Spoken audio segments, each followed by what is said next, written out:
acompanhando no Brasil e no mundo, a nossa live da tecnologia educacional. Eu sou o professor Edson Santos e vou mediar a conversa de hoje. A proposta do nosso bate-papo é trocar experiências sobre o que vem sendo ou o que pode ser das escolas, tanto as públicas quanto as privadas. Sabemos que, neste momento, muitos são os desafios para recursos tecnológicos, organizar o currículo para a rotina de aulas online, fazer a gestão dos professores e como eles estão organizando seus conteúdos, buscar recursos avaliativos para atividades online.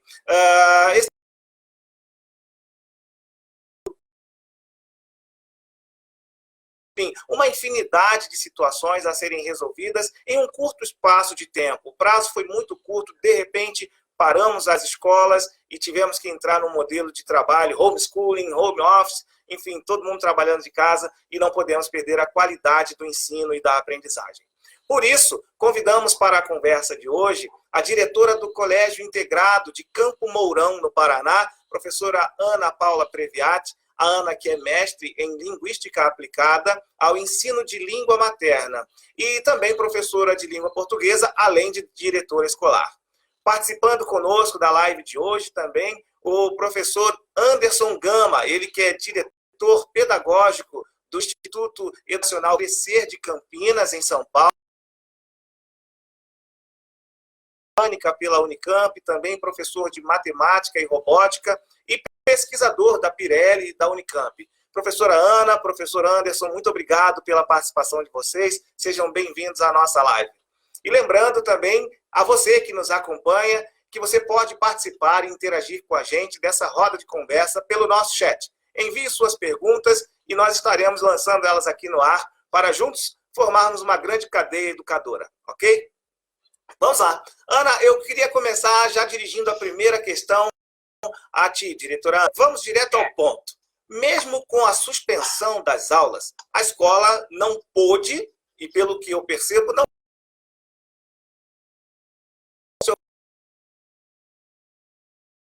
Pois é, não pôde e não pode, né? Prova disso que eu estou aqui no colégio, na minha sala, aqui na direção, né? São tantas coisas para ser resolvidas que às vezes o home office também não dá conta, porque eu tenho uma criança de 5 anos, né? Então, volta e meia aparece aqui nas costas da mãe, fazendo alguma reunião remota. Então, hoje, como o meu dia era um pouquinho mais corrido, eu resolvi vir aqui para a escola. Certo. Então, nós aqui no Colégio Integrado, vou falar um pouquinho da nossa experiência, né? Nosso colégio está no Mourão e nós suspendemos, então, as aulas presenciais, né? Como que a gente está fazendo agora? Eu digo que agora parece que a gente está até trabalhando muito, porque, como você disse, mudou toda a nossa rotina. Né? A gente sabia muito bem conduzir as aulas presenciais. E para que a gente mantenha essa mesma qualidade agora à distância, nós estamos nos redobrando para isso, né? Então, os nossos alunos, eles não ficaram desamparados. Eles estão recebendo atividades, tudo dependendo da faixa etária. Nós trabalhamos aqui desde a educação infantil, com 1 ano de idade até o pré-vestibular, e aí bem eclética, né? Mas nós procuramos atender a todo, desde os pequenininhos, com atividades de músicas, psicomotricidade, de como pode trabalhar com os alunos, até o próprio ensino médio com as videoaulas propriamente ditas, né? Sim, Então, todos estão recebendo, dentro do teu segmento de ensino, esse acompanhamento. Legal. Além também de alguns plantões que nós estamos dando no contraturno, nós somos nos reinventando, né? Criar um grupo onde os alunos participam com os professores, dividimos isso por horário. Então, por exemplo, segunda-feira, às 14h15, às 15 horas, é o momento de plantão tira dúvida do Fundamental 2 com a professora de língua portuguesa. Né? Legal. É via WhatsApp, mas a coisa acontece, a coordenadora está ali junto. Terminado esse horário, ela trava esse grupo, né? Aquele momento que só o administrador pode mandar, porque senão o professor não para de receber tanto pi. É verdade. Né? Os alunos não estão desamparados, as famílias não estão desamparadas, tudo continua dentro de uma nova proposta. Legal. Muito bom. Obrigado, diretora Ana, pelas primeiras considerações, já de muita relevância para nós. É fato que muitas escolas estão buscando essas informações, como é que elas se estruturam. Nós estamos agora, por exemplo, com interações da Escola Pio X de Jurandá, a rede Versere também está nos acompanhando nessa live, e estamos todos tentando nos unir em busca de trocas de ideias, de informações, de novas estruturas, de reinvenção da escola, né? E eu gostaria também de dizer aos nossos as pessoas que estão interagindo com a gente, né? Enfim, os nossos espectadores, que essa live ela está sendo gravada à distância. Eu, a diretora Ana e o diretor Anderson estamos em 3 pontos diferentes do Brasil, e pedimos a paciência com relação a áudio, né, a conectividade, enfim. Nós tentaremos ser o mais didáticos na nossa fala, uma fala pausada, com volume de voz ampliado, para que todos consigam entender as nossas respostas e perguntas, ok? Queria pedir agora ao professor Anderson também que dissesse um pouco como é que vocês estão se estruturando aí em Campinas, diretor. Olá a todos. Bom, eu vou tirar um pouco o fone, porque senão fica dando eco na minha voz, eu vou me confundir. Tá bom. Bom, aqui em Campinas, eu acho que nós sofremos um pouco como todos. Aqui no estado de São Paulo, as elas aconteceram primeiro em questão dos casos do corona, né, do Covid-19. Então, o alarme sobre tudo isso foi um pouco mais intenso, talvez, do que outras regiões do Brasil. Né? Então, não somente as determinações, que acredito que as determinações de encerrar as atividades de aula, no nosso caso, já aconteceram desde o começo da semana do dia 16, né? Sim. Então, desde o dia 16 que nós estamos sem as aulas meio presenciais. Elas foram esvaziadas, né? Então, começou a ter uma redução das aulas a partir do dia 16 e a partir dessa semana do dia 23, o encerramento completo das aulas presenciais, né? Mas, por exemplo, já no dia 17, nós tínhamos apenas 10% dos alunos presentes na escola, né? Que já fez com que a gente já tivesse que criar soluções já na semana de esvaziamento, né? Aqui nós utilizamos basicamente como estratégia principal o Google Sala de Aula, né, que é a principal ferramenta que tem gerenciado todas as nossas ações. Já era uma ferramenta que a gente usava desde 2017 como sistema de organização escolar, em questão de comunicados e tudo mais. Então, a migração para porque a gente já tinha uma certa vivência com isso. O caótico, vamos dizer, foi principalmente educação infantil e fundamental 1, porque depende muito da autonomia da criança em usar as ferramentas, né? Então, a gente decidiu na quinta-feira, porque a gente ainda tinha muita insegurança se valeria as atividades online por conta de legislação, né? Certo. Então, eu acho que a maior dificuldade que a gente teve nesse período não foi exatamente tomar as decisões de tecnologia, mas foram tomar as decisões em cima de muita instabilidade jurídica e brigas de poderes, né? Certo. Então, a gente optou por não adiantar férias, até por uma questão de não haver consenso entre sindicatos, embora um fala que pode, outro fala que não pode. Então, o nosso posicionamento foi de não adiamento de férias e, então, demos seguimento para essas atividades. Daí, por conta disso, nós decidimos 2 estratégias principais. Na semana do dia 16 e nessa semana que está acontecendo, focadas na retomada de assuntos. Nós não avançamos nenhum conteúdo novo, até porque não existia nenhuma previsibilidade de retorno das aulas, então poderia ser algo curto, poderia ser algo muito longo. Então, a primeira e a segunda semana optamos em trabalhar com assuntos de revisão, de retomada, focado em listas de exercícios e tirar dúvidas, né? Nosso maior trabalho no começo foi orientar as famílias. Nós somos uma escola desde educação infantil até ensino médio também. São 1.500 alunos, então é uma estrutura grande para atender a todos, né? E nós tivemos que tentar alguns cuidados, né? Então, nós fizemos algumas lives de orientação de como que instala a Google Sala de Aula, a questão de criar o usuário para todos os alunos, a questão de fazer isso respeitando a lei de proteção dos dados.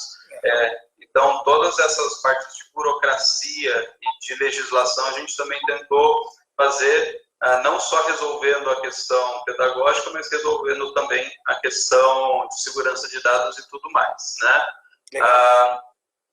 Depois disso, a gente começou, então, esta semana agora, desde o começo da segunda-feira, a gente tem criado os nossos conteúdos, então, estamos produzindo as videoaulas, os vídeos de informação, os vídeos de interação, né?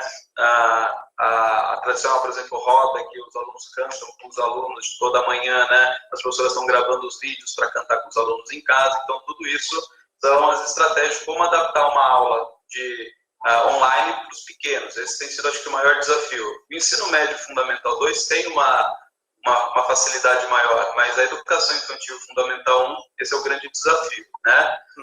Nós, na primeira semana, nós criamos o suficiente para 3 semanas de atividades, né? Então, nós deixamos essas atividades já prontas, então a gente tem aí 3 semanas de atividades para trabalhar.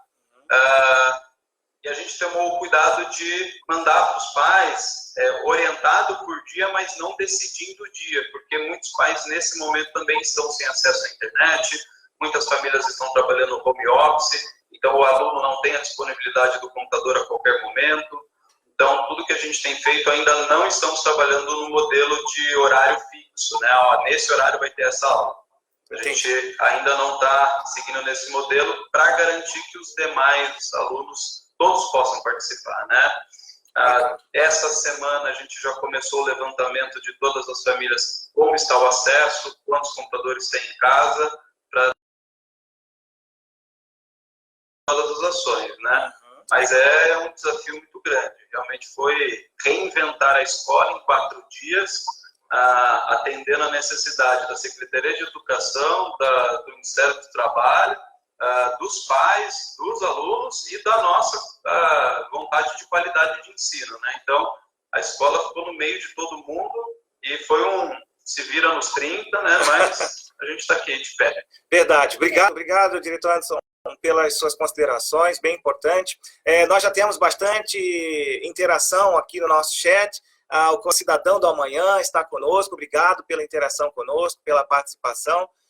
E você pode mandar suas dúvidas e contribuições a qualquer momento pelo nosso chat, ok? Ainda sobre legislação, eu acho que essa é uma questão que está envolvendo dúvidas de diretores, gestores e coordenadores educacionais em todo o Brasil. O Anderson agora acabou de falar sobre como que a secretaria, os órgãos reguladores da educação em São Paulo, né, especialmente em Campinas, atuaram. Eu queria ouvir um pouquinho da diretora Ana Paula. Ana, como é que foi aqui no Paraná o trato dos órgãos reguladores em relação à aula, currículo, grade horária, 200 dias letivos, e aí? Da mesma forma, né? Não difere muito. Então, nós estamos aqui também, vou falar um pouquinho do nosso trabalho do ensino médio, por exemplo. Nós estamos com videoaulas, nós temos aqui uma estrutura de educação à distância que nos favorece muito, porque o nosso grupo também tem o centro universitário, né? Então, a gente tem essa parte de EAD que nos ajuda bastante. Então, as aulas do ensino médio, elas estão sendo gravadas todos os dias, no horário de aula mesmo dos alunos. Isso para o médio, que é como o professor disse, os menores é mais difícil essa adaptação, mas os maiores a gente procurou manter essa rotina deles, né? Então, essas aulas, elas acontecem no próprio horário ali, vamos dizer, quase que em tempo real. Claro que dá um pouco ali de diferença, mas estamos procurando manter isso aí. Com os demais alunos, a gente tem trabalhado muito parecido com Campinas, né? Os professores têm feito todo esse trabalho também, enviado aos pais, tudo isso de acordo com os órgãos que regulamentam, né, que nos passam essas informações. Trabalhar dessa forma. A rodinha da conversa, da educação infantil é feita pelos professores, é mandado tudo isso gravado, as próprias oração que as professoras fazem com os alunos também é mandado, tudo como se fosse dentro da sala, agora de uma outra forma, de uma forma adaptada, né? Nós criamos também na nossa instituição um paralelo a essa questão pedagógica. Nós criamos um programa aqui que chama In-House. Então, para todo os professores, eles estão gravando os próprios vídeos nas suas casas e dando dicas das mais variadas situações para se desenvolver em casa, independentemente do conteúdo educacional, né? Então, por exemplo, para os menores, a professora grava, então, um vídeo dizendo como fazer massinha caseira, ou como construir um brinquedo para brincar com a bolinha de sabão. O professor de educação física, então, dá dicas de momentos saudáveis para a família toda, e assim sucessivamente.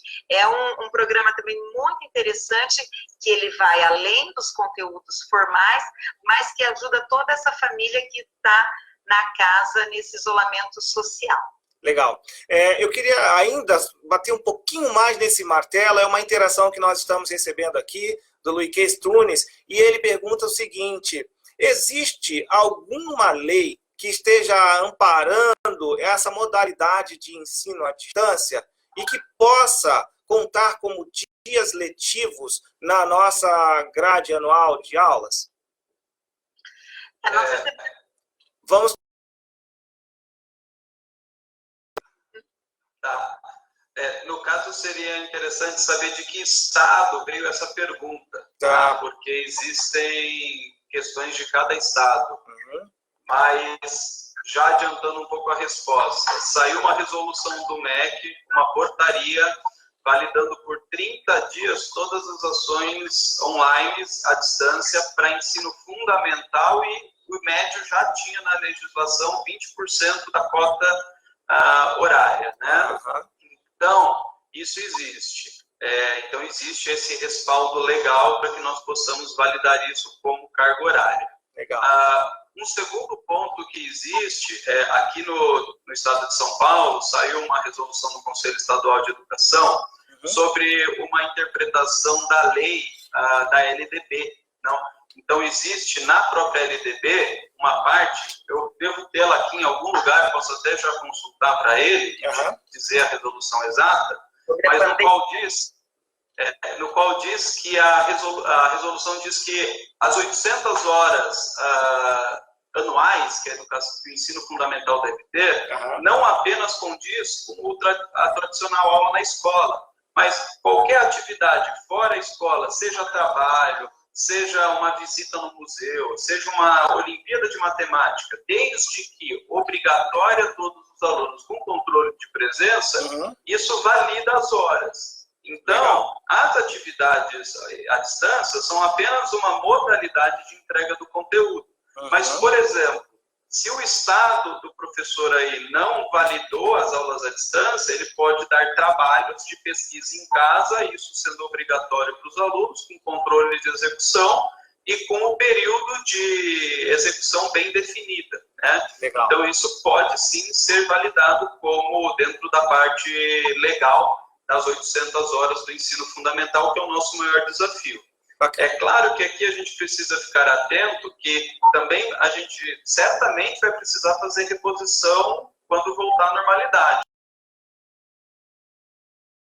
Sabe a quantidade. Aqui no colégio, nós fizemos a seguinte ação. Todas as atividades que estão sendo propostas, literalmente todas, desde um vídeo curto de uma música, desde um trabalho mais longo, eles estão sendo controlados com o seu descritivo, com os seus objetivos de ensino e com o seu tempo de duração. E a partir dessa contagem de horas, que a gente vai conseguir entender a quantidade de validação que nós vamos conseguir compor para depois pensar na... Agora, é importante que cada estado fique atento à legislação do seu Conselho Estadual de Saúde, porque foram soltadas normativas específicas para cada estado. Então, aqui, por exemplo, em São Paulo, a legislação nos obriga agora a refazer todo o plano escolar, todo o regimento interno da escola, para que essas ações estejam presentes no plano para a validação das atividades. Então, estudo das leis que estão saindo a todo dia, basicamente. Isso realmente foi, na primeira semana, acho que o que mais comeu meu tempo, né, em questão de saber que está fazendo as coisas do jeito certo para depois não criar um problema maior. Mas eu acho que hoje isso já está bem sustentado na lei. Legal. Professora Ana, algum comentário complementar? Não. Era justamente isso que eu ia complementar, né? Nós estamos nos baseando nesse decreto do Ministério da Educação, que autoriza. Começamos com 30 dias letivos autorizados e lá diz que isso pode se estender conforme a necessidade. Legal. Né? Então, por isso que a gente está trabalhando dessa forma online, com a educação infantil e fundamental. Tá legal. Baseado, sim, nisso que o professor comentou. Obrigado. Aqui no Paraná, essa segunda parte que o professor comentou aí do estado de São Paulo, para nós ainda não chegou essa legislação desse tipo, que a gente tem que mexer tanto no regimento, tudo para adequar. Por enquanto, ainda não nos foi informado sobre isso. É como ele disse, cada estado tem que estar atento às suas regulamentações, os seus órgãos regulatórios. Legal.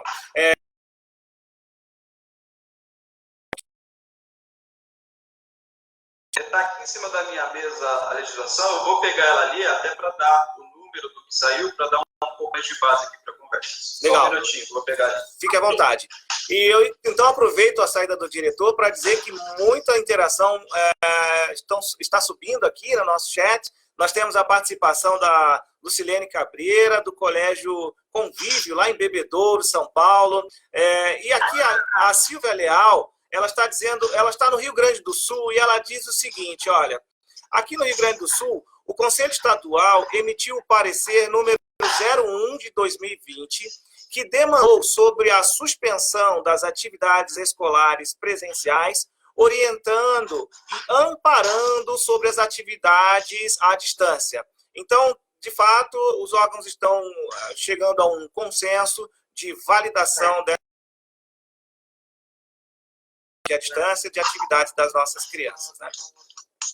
Tem uma outra pergunta aqui, bem interessante, uma interação do Sidney Ortega. Ele dirige essa pergunta ao diretor ao diretor Anderson. O Sidney pergunta o seguinte: primeiro, diretor Anderson, boa tarde. Como tem sido a guarda e organização de todo o material digital compartilhado com alunos ou por alunos e professores? Tá, bom, a questão da guarda, nós estamos fazendo por 3 caminhos diferentes, tá? A primeira é pelo sistema da própria escola, que normalmente as escolas têm chamada online e tudo mais, a gente lança tudo lá para o pai da ciente. A segunda eu criei uma planilha só para os professores, então pelo Google Planilhas, os professores alimentam, e é lá que eu, como diretor, consigo saber todas as atividades que foram lançadas para todas as turmas, sem ter que ficar abrindo cada atividade. Então, a gente criou essa planilha e os coordenadores normalmente me mandam sempre no final da semana um resumo de todas as atividades e o tempo de composição. E a terceira, para os alunos, que é a principal, é o Google Sala de Aula. Então, é lá que é lançado e é colocado todas as atividades, registros e tudo que vai ficar ali no registro mesmo para a futura convalidação. Um cuidado que a gente tomou é que todas as atividades demandam algo de entrega. Então, Legal. por exemplo, um vídeo, a professora cantando alguma coisa, a gente pede que a família, se possível, grave um vídeo mostrando a criança cantando, ou que mostre a criança fazendo atividade, né? Tudo isso para a gente ter o registro da presença naquela atividade, né? Então, esse foi um cuidado importante que a gente tomou. Então, são essas 3 maneiras de registro que eu estou usando aqui no colégio. Legal. Lá no colégio da diretora Ana, alguma atividade diferente, procedimento? Sim, nós temos as planilhas, assim como a do professor de Campinas, nós também temos a planilha em que as coordenações têm todo esse controle, e o nosso portal, que é onde nós estamos disponibilizando de maneira oficial. Um terceiro local, aí não posso dizer que é oficial, né? Mas nós temos também os grupos familiares que foram criados, e a gente envia também. Não é oficial, mas é um local também que a gente manda. Oficialmente é o nosso portal e as planilhas que as coordenadoras...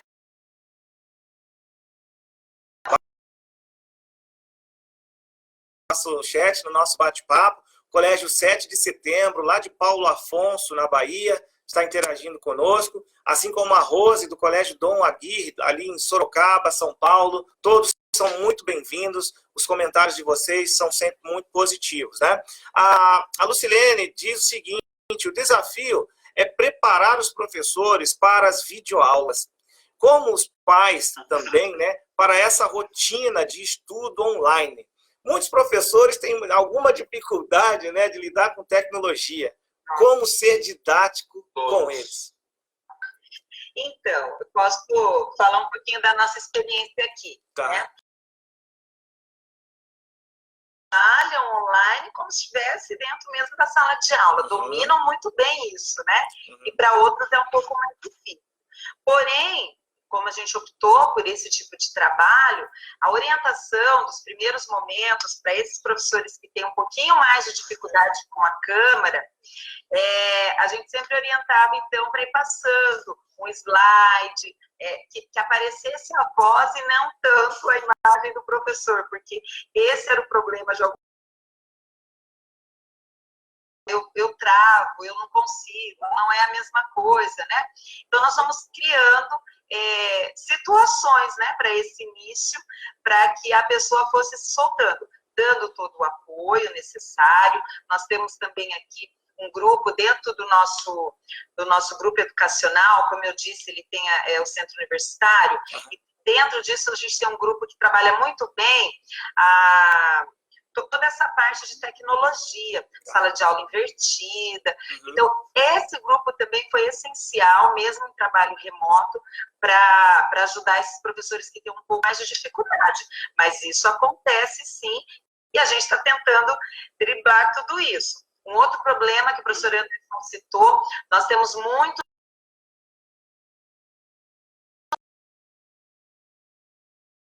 Então, às vezes, eles mandam, tanto para mim quanto para as coordenações. Olha, está difícil acompanhar a tarefa, eu não estou conseguindo, eu estou no hospital há tantas horas. Então, nós também, assim como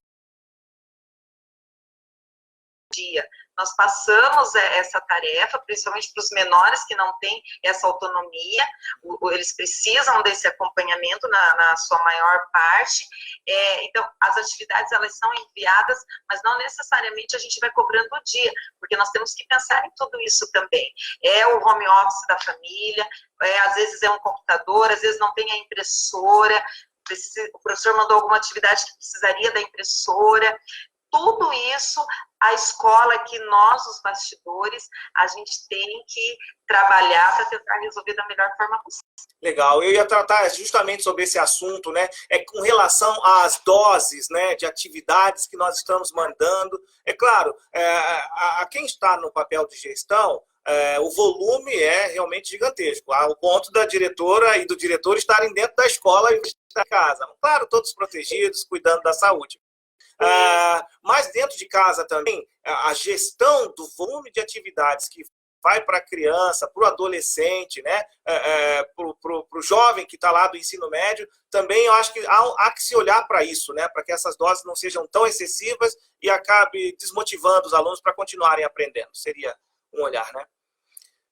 Bom, eu tenho aqui um pedido dessa vez, né? O Luiquez, lá da Bahia, ele pergunta ao professor Anderson, é possível disponibilizar o modelo dessa planilha de controle das atividades? Pode dividir com a gente? Professor Anderson. Posso sim, porque não é uma planilha, na verdade é uma planilha muito simples que a gente criou, mas posso compartilhar. Obviamente eu não posso compartilhar o material de produção dos meus professores, né, em respeito aos professores, eu precisaria de autorização deles para isso. Mas caso a pessoa não queira a planilha, queira montar, é basicamente uma planilha com 8 colunas, né? Então eu coloco o nome do professor, a série, a disciplina, eu coloco o tema da atividade. Então, por exemplo, matemática, professor Pedro, mínimo múltiplo com 1, né? Daí eu coloco uma coluna de qual plataforma que está sendo usada, porque aqui nós usamos o Google Sala de Aula como centralizador, mas existem atividades que são feitas em outras plataformas. Então, por exemplo, a gente tem a solução do Aprimora, da Positivo Tecnologia, a gente usa, por exemplo, listas de exercícios através de outros parceiros como o QMágico, da Educo, a gente tem, por exemplo, parceria de escrita de forma virtual pela Letros, a gente tem o Khan Academy que a gente usa, do Olingo. Então, a gente já tinha dentro da escola diversas soluções digitais, né? Agora a gente massificou. Então, eu peço que o professor, nessa planilha, informe qual plataforma está sendo informada a atividade para o aluno, né? Numa próxima coluna, eu descrevo, eu peço para o professor colocar o descritivo completo da atividade. Então, por exemplo, fazer a leitura da apostila da página tal até a página tal, um mapa mental sobre o que entendeu do assunto. Então, eu peço para o professor deixar o descritivo completo para que, e eu sempre brinco assim, né? Eu tenho uma avó de 94 anos que ela tem muita dificuldade de entender tecnologia. Então, eu falo para os meus professores, vocês têm que escrever para minha avó Elza. Né? É para ela que vocês estão escrevendo as orientações. Legal. Né? Legal. E porque, às vezes, a gente tem dentro da nossa realidade escolar pessoas que não têm essa familiaridade e a gente não pode excluir elas deste momento. Então, o descritivo da atividade é muito importante. A próxima coluna, que é a principal em questão de validação legal, são os objetivos de aprendizagem. Então, aí a gente pede para o professor deixar bem claro, bem explícito, né, sobre os objetivos, qual que é a intenção. Numa próxima coluna, existe o tempo de execução, né? Então, é quanto tempo se espera que o aluno faça aquela atividade. Aí é uma proposta de aula, né? Então, não é o tempo que ela vai ficar aberta para o aluno, não é tipo uma semana, não. Isso eu daria numa aula, então são 50 minutos. Isso eu daria em 2 aulas, são 1 hora e 40 minutos, né? 120 minutos. Então, que o professor coloque ali a previsibilidade de execução, e nesse ponto que a gente está tentando pedir para o professor sempre dobrar. Por quê? O aluno ele não tem a segurança do professor agora. Então, fazer uma lista de 5 exercícios do professor. Então, a gente tem pedido o cuidado do professor sempre otimizar por dobro, para que o aluno não se sinta pressionado de ter a mesma rotina que ele tinha na escola em casa. Né? Então, esse é um cuidado importante. E depois eu peço para o professor quando que ele está liberando para os alunos aquela atividade, quando que ele está fechando. Então, os tópicos da planilha são esses, né? Se quiser eu posso fazer aqui e compartilhar, né? Acho que depois vai deixar um espaço para a gente colocar o nosso e-mail, mas a gente montou na hora uma aba para cada série. Isso é uma coisa importante, eu não sei se as outras escolas fizeram assim, mas foi a nossa decisão. A gente unificou todas as ações por série. Então, por exemplo, quartos anos, são 5 quartos anos, 4 de manhã, 1 à tarde. Está todo mundo junto na mesma Google Sala de Aula com as mesmas aulas iguais. Né? Ah, mas a professora do quarto A não é a mesma do quarto C. É verdade, não é. Mas nesse momento ela também vai dividir as tarefas com as outras professoras, né? Então, é uma maneira que a gente encontrou também, no caso, nosso caso de ser uma escola grande, a facilidade de poder distribuir as tarefas para conseguir dar conta de fazer tudo, né? Então, essa foi uma estratégia que a gente usou que tem nos ajudado bastante. E uma última coisa que a gente fez aqui, que fugiu um pouco do normal, todo momento de crise, não importa que tipo de crise que nós... Pode ser uma crise econômica, pode ser uma crise moral, o fundamental é que a gente use sempre todos os recursos que a escola tem para trabalhar em cima da crise, né? Então, por exemplo, aqui no Colégio Crescer, a gente tem uma loucura de ter o transporte próprio, né? São 38 vans que fazem aí o transporte dos alunos. É uma loucura. Mas, e aí o que eu faço com o transporte, né? Então, a gente pensou também, o que a gente fez? Sabendo da importância do registro manual dos alunos, mas sabendo que os pais não têm impressoras, a gente está rodando as atividades aqui na escola e entregando nas casas dos pais. Isso até o quinto ano. Uhum. Então, desde o mini maternal até o quinto ano, a gente está rodando as atividades e toda semana a gente está levando para as famílias para eles receberem isso. Tem família que não quer, a gente entende pela questão da segurança, então daí a família faz a impressão em casa. Mas isso tem conseguido atender bastante a necessidade das famílias e principalmente cuidado que a gente tem que ter de que a proposta da atividade é entregue online, mas ela não tem que ser feita online.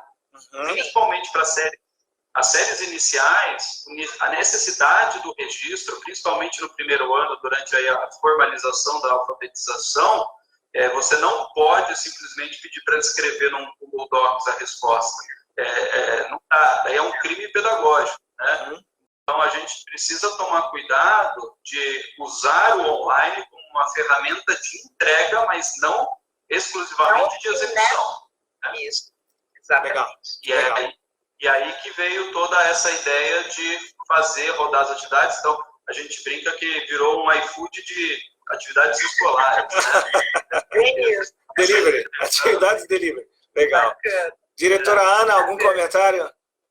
Não, eu achei interessante ele colocar que a realidade é outra, né? A cidade dele, olha o tamanho que é. A minha é uma cidade menor, então é outra realidade. Uhum. Mas nossa, super válido, e é isso mesmo. E a nossa preocupação aqui também é essa, é o registro. Legal. Então, o aluno, a gente teve o cuidado de, nos últimos dias de aula, o material sempre tem um tanto de material que fica aqui conosco na escola, nós encaminhamos para as famílias, para que faça essa atividade no próprio material, que tenha esse registro.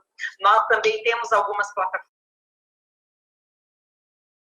é o nosso aliado, é o nosso parceiro aqui, então nós estamos utilizando atividades também nessa plataforma.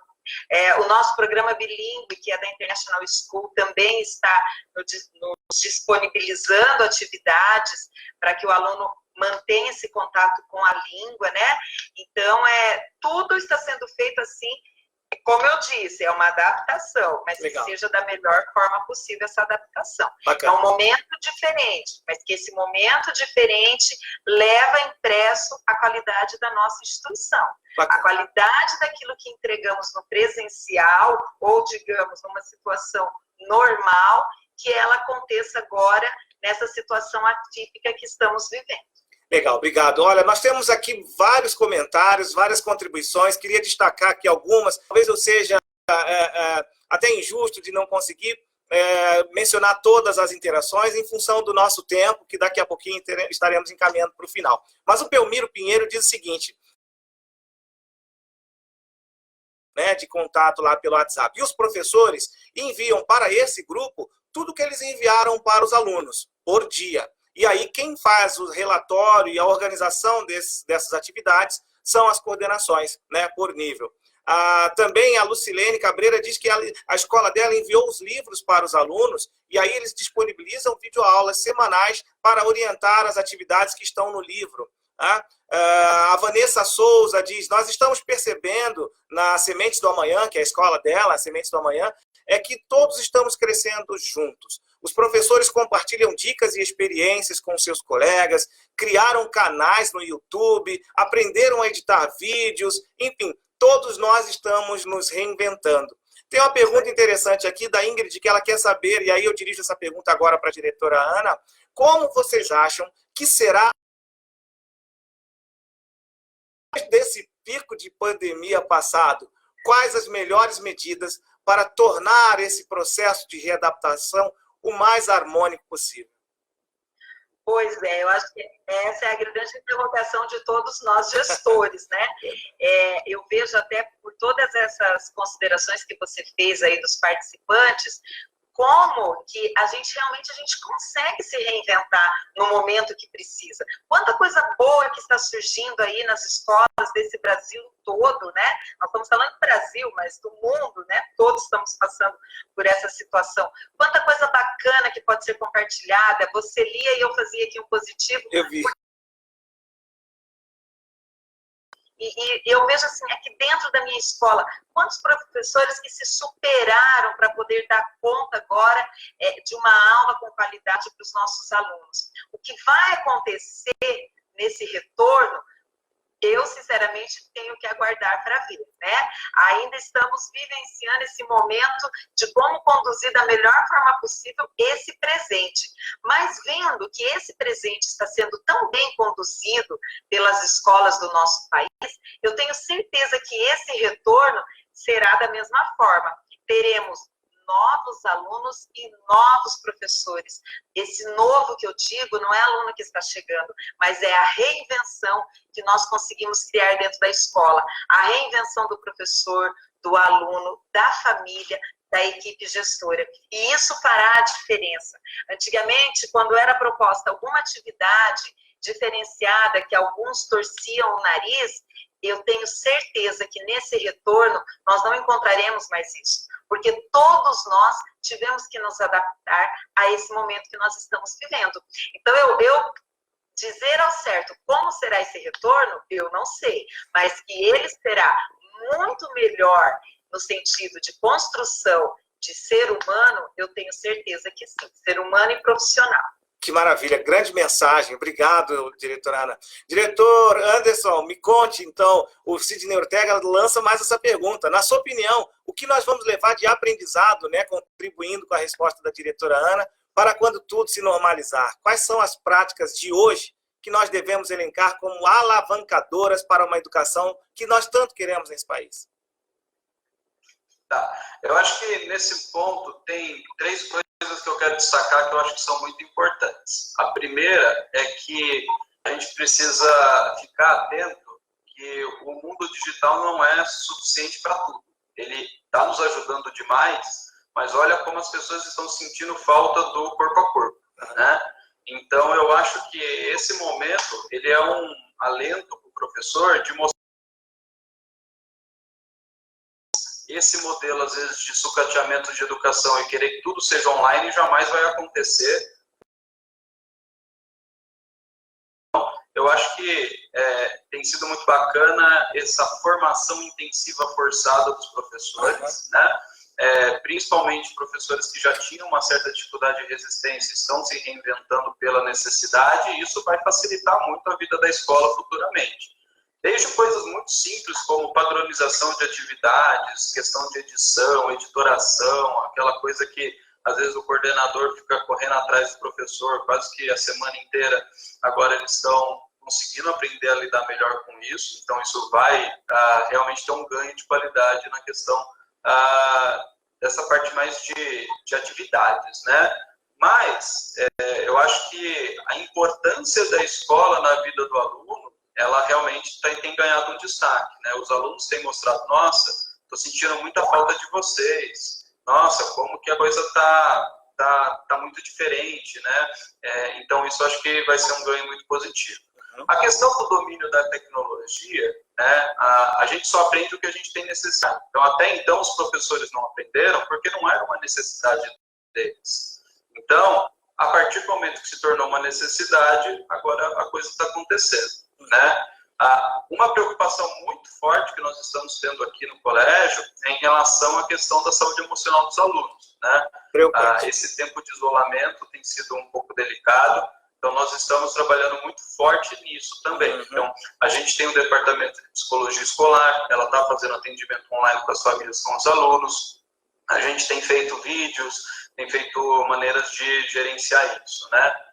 Por exemplo, para treinar os professores, a gente montou um estúdio correndo aqui na escola, então eu diariamente ou a cada 2 dias eu gravo vídeos ensinando os professores a usar as ferramentas, como usar tudo que está acontecendo, que tem sido a melhor maneira, né?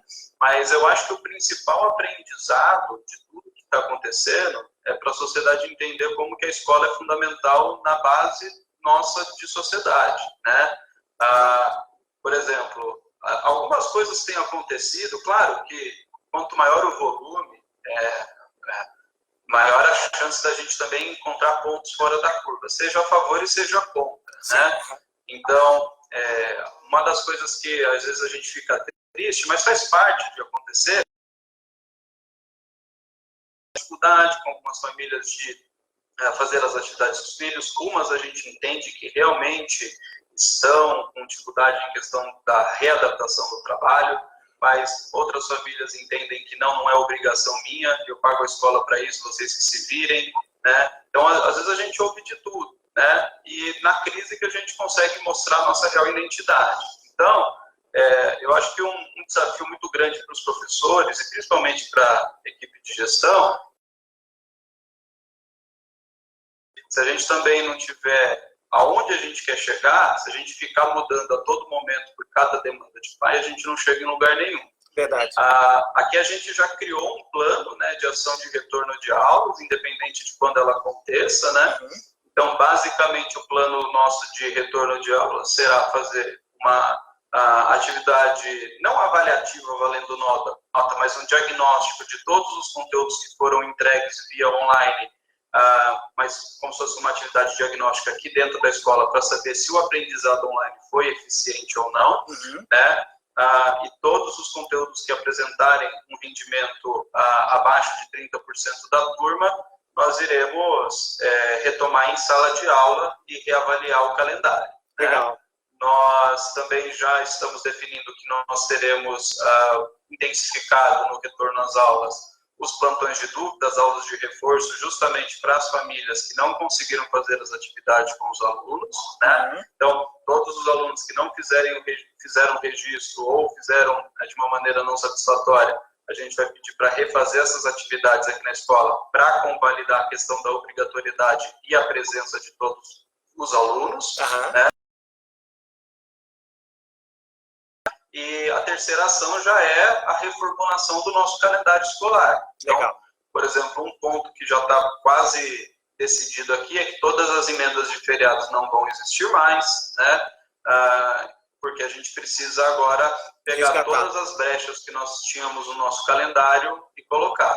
Nós estamos avaliando de todas as avaliações serem ou no contraturno ou no sábado, para que a gente possa usar aquelas aulas que a gente tinha para aplicar prova para a aula. Isso você já ganha aí pelo menos quase 5 a 7 dias no seu calendário escolar de dia letivo. Né? Já estamos avaliando, por exemplo, ações aos sábados, seja para aplicação dos simulados, seja para aplicação de qualquer outra atividade, né? Justamente para que a gente possa voltar sabendo o que a gente está fazendo, né?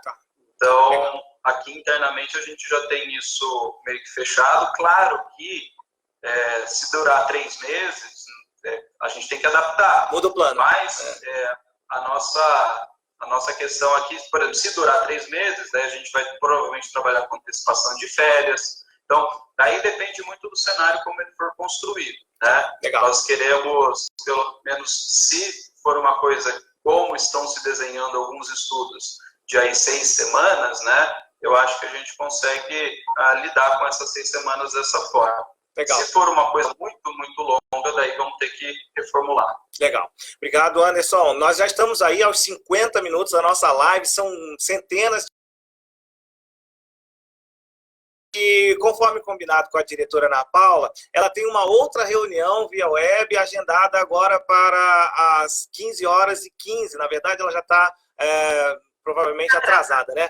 Ana, queria te agradecer, deixar aí o seu comentário final. Se o Anderson puder continuar com a gente mais um pouquinho, eu queria direcionar mais algumas perguntas, Ana. Anderson. E aí, Ana, pode fazer suas considerações e eu já deixo aqui, em nome de todos nós que estamos te acompanhando, um agradecimento profundo pela sua contribuição, ok? Muito obrigado. Edson, eu que agradeço o convite, está sendo uma delícia esse bate-papo. Legal. É que essa outra reunião, ela estava agendada anteriormente, né? Sim. Não deu para eu poder mudar, mas está uma delícia esse nosso bate-papo, trocar essas experiências, ouvir algo de um outro estado, isso é muito bacana, ouvir as considerações do professor Anderson. Eu me coloco à disposição para um outro momento, a gente pode voltar a ter um bate-papo sobre outros assuntos também, dentro desse mesmo tema. Enquanto você foi falando aí o nome de algumas escolas, alguns gestores, são nomes conhecidos que eu já encontrei em cursos, em algum momento aí, lá de Bebedouro, lá de Juranda, são pessoas que já fazem parte do meu círculo aí educacional. Um abração para todos vocês. E aí, a minha consideração final, gente, é essa. Realmente, a escola, de uma forma para a sociedade, o que é mesmo o seu papel, né? Aquilo que a gente sempre fez com a maior seriedade, parece que agora é que ela vai ficar desnudada, vamos dizer assim, que vão poder nos entender um pouco melhor. Mas isso a gente sempre fez, sempre foi feito dessa forma. Agora estamos nos adaptando, mas esse comprometimento, esse carinho, esse cuidado sempre aconteceu, né? Então, recado final, vamos ficar em casa, vamos nos cuidar, que quanto mais tempo a gente ficar nesse momento, em breve nós voltaremos para a nossa rotina. Um abraço ao Anderson, ao Edson e até um próximo encontro. Muito obrigado, diretora Ana Paula. Tenha um bom trabalho e boa sequência da semana aí. Nos falamos em breve. Se alguém quiser te encontrar, te seguir em redes sociais, tem alguma dica? Claro, o meu Facebook é Ana Paula Previati, né? TE no fim. Nas redes sociais oficial do colégio, então é Colégio Integrado de Campo Mourão. Tem o Instagram, tem o Facebook do colégio, e o e-mail, se alguém quiser entrar em contato diretamente, é o direção, sem a cedilha e sem o tio, direcal.colégio@grupointegrado.br. Será um prazer atender qualquer. Forte abraço a todos. Forte abraço, diretora. Até breve. Até. Tchau. Tchau, Anderson. Bom, deixa eu sair daqui. Ok. Anderson, enquanto a diretora Ana vai saindo ali, eu queria então destacar aqui uma nova pergunta em relação aos alunos que têm dificuldade de conexão com a internet, com as redes. Vocês já encontraram essa situação? Como lidar com elas? Olha, nós tivemos alguns relatos de algumas famílias que estão passando por isso. Alguns alunos que já mandaram para a gente alguns recados dizendo que estão com dificuldade de conexão, estabilidade, ou não tem um aparelho adequado para isso, né? Dentro disso, a gente tem tentado criar algumas... Às vezes, se alguém tem algum aparelho sobrando, alguma coisa que possa usar, né? Mas a gente tentou fazer tudo de maneira que o próprio smartphone seja suficiente para dar conta do que a gente está fazendo. Então, nós tomamos esse cuidado de não usar nenhum tipo de aplicativo que só funcione embarcado no desktop, notebook ou coisa parecida, né? Agora, ter acesso à internet pode acontecer. Eu já estou desenvolvendo uma pesquisa com os pais para lançar terça-feira para as nossas famílias, para entender o volume disso, para entender se eu vou precisar fazer uma força de ação maior ou, quando houver o retorno das aulas, dar uma dedicação especial a estes alunos, né? Então, nesse momento, antes de tomar decisões já abruptas, a gente precisa quantificar para poder decidir, né? Agora, realmente, se, vamos supor, o aluno que não tem acesso a conexão nenhuma, fica um pouco difícil a gente conseguir ter alguma ação concreta. A medida de impressão das atividades e entrega nas casas é uma maneira de amenizar, né? Mas, como eu disse, aí agora Fundamental 2 e médio, a gente tem trabalhado quase que 100% online. Mas para Fundamental 1 e Educação Infantil, as nossas atividades só precisam do online para chegar no aluno, né? Então, às vezes, se a família não tem possibilidade, a gente pode, às vezes, sugerir alguma coisa. A gente pediu que as famílias entrem em contato conosco, para que, se essa é a realidade dela, a gente possa propor outras atividades que pode fazer com a criança, meio que substituindo aquela ação que estava proposta na atividade da professora, né? Então, isso seja, por exemplo, uma atividade que eu dei que o pai não tem o material, por exemplo. Semana passada foi uma atividade de fazer massinha caseira com farinha. Aí tem família, mas eu não tenho. Não tenho a farinha, não vou sair para comprar. Tudo bem. Então, para essas famílias, a gente propôs uma outra atividade que era fazer labirinto com cobertor. Então, assim, agora, realmente, às vezes vai acontecer o oportunismo. E aí a escola também tem que ser firme, assim como ela é firme na escola, né? Então, esses dias eu recebi um e-mail de um aluno dizendo que não tinha condições de fazer as atividades. E estava enviado do meu iPhone. Então, se entregou. Ele tem condições.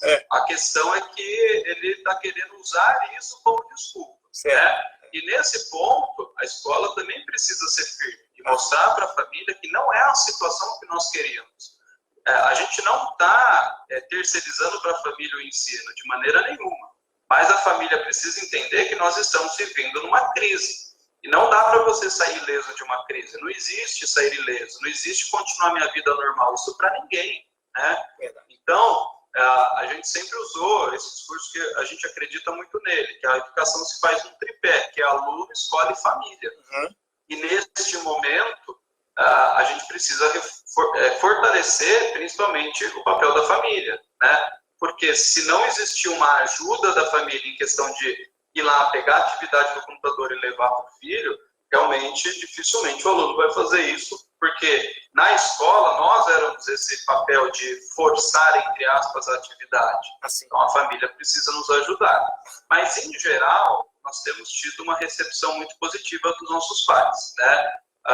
Tem sido muito positiva a mensagem que os pais têm mostrado, dizer que nossa, a gente está vendo o que vocês estão fazendo, realmente tem sido difícil, mas a gente vai passar por isso junto, né? Legal. Mas, como eu disse, sempre tem os casos fora da curva e a gente precisa estar atento, mas também não ser refém dos casos extremos. A gente tem que tomar cuidado com isso. Tá, Anderson, eu vou te fazer uma pergunta, ela é um pouco, vai num ponto bem nevrálgico aqui da nossa conversa. Você se sinta à vontade, caso não queira responder. Mas em algumas escolas nós temos visto um movimento de família questionando mensalidade, se paga ou se não paga o mês que vem, em função da aula. Existe um volume relevante, né, de famílias que algumas já mencionaram matricular os filhos em escola pública, e nós estamos aqui nos unindo para manter educação de qualidade chegando. Que está chegando até a sua escola? É uma pergunta que surge, muitos pais querendo entender como que vai ser o posicionamento da escola. Não tem sido um volume grande, mas existe, claro que existe. Eu acho que diretor de escola que não ouviu essa pergunta, ou não é o diretor, ou não tem escola, porque não tem como. Não depende de classe social, não depende de nada, né? Aí o que é importante é, primeiro, quem toma decisão sobre isso, ter o respaldo da lei. Então, vamos esclarecer. Os nossos contratos são prestações de serviços anuais, né? E não está existindo um rompimento na prestação de serviço. Está existindo uma adaptação na entrega desta prestação de serviço. Então, sobre parcelas escolares, nada há a ser discutido sobre interrupção das parcelas escolares. O que deve ficar a cargo de cada escola é entender se a redução das aulas presenciais no nosso caso, ela é insignificante, né?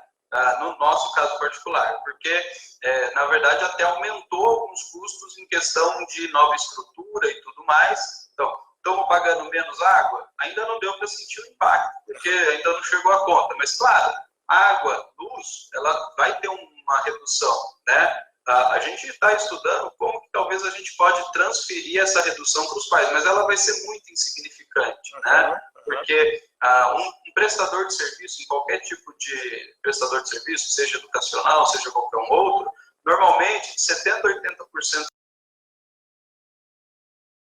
Então, a gente só vai conseguir repassar uma mensalidade menor para os pais se houver alguma legislação que reduza a carga tributária da escola, ou que consiga algo nesse sentido, né? Mas, por exemplo, nós tivemos professores, a gente antecipou férias. E daí você tem um custo não previsto de antecipação de 1/3 de férias e tudo mais, né? Nós aqui optamos, aí, por uma questão de gestão empresarial, de não reduzir a carga e a jornada de nenhum colaborador para que ninguém... né?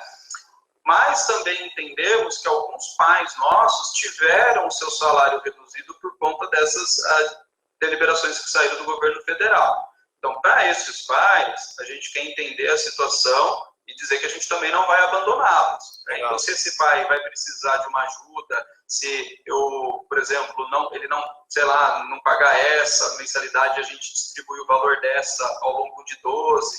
Então, claro que vai ter um entendimento, só que cada caso é um caso. Nós não vamos adotar uma política única para isso, mas como a gente sempre foi parceiro da família, vamos continuar parceiro das famílias, né? Importante também ressaltar que hoje saiu pelo próprio Ministério da Justiça e a questão da defesa do consumidor uma resolução falando exclusivamente sobre escolas, defendendo esse ponto que eu estou alegando, de que não há o que se falar de não pagamento das mensalidades, né? Claro que em questão das outras, principalmente creches, existe aí a discussão sobre isso, né? Mas é o que a gente também tem mostrado para as famílias e para os próprios pais, né? Que se a família optar e ela quiser, simplesmente vou lá e não vou mais pagar a mensalidade da escola, e eu simplesmente vou sair, vou pôr numa outra escola. Se todos os pais fizerem isso, as escolas elas não vão se sustentar, né? Verdade. Claro que tem escolas que têm essa condição de estrutura, mas vai ter muita escola que vai ter dificuldade financeira por conta disso, né? E os gestores têm que já estar atentos que essa dificuldade financeira vai acontecer. Como eu disse, ninguém vai sair ileso da crise. A gente daí precisa ser criativo em como fazer a coisa andar. Sim. O esclarecimento é fundamental, né? De fato, é uma pequena dor de várias escolas com as quais a gente interage, e a sua resposta foi realmente muito elucidativa. Obrigado, viu? E, enfim, nós precisamos encerrar a live de hoje, já estamos aí ultrapassados da 1 hora de conversa, e com certeza ficaríamos mais tantas horas que fossem necessárias. Todo mundo está gostando demais da nossa conversa.